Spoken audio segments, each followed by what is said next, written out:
Welcome to Auto Resolve. In this guide, I will show you how to fix Crossfire Legends crashing or not launching on Android. Fix 1. Restart your device Step 1. Turn off your phone Step 2. Wait 10 seconds Step 3. Turn it back on. Fix 2. Clear app cache Step 1. Go to Settings, App Step 2. Find Crossfire. Legends Step 3. Tap Storage, Clear Cache. Fix 3. Update the game Step 1. Open Google Play Store Step 2.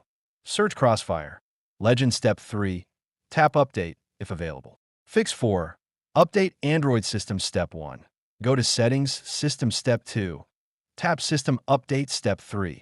Install if update available. Fix 5. Free up space Step 1. Open Settings, Storage Step 2.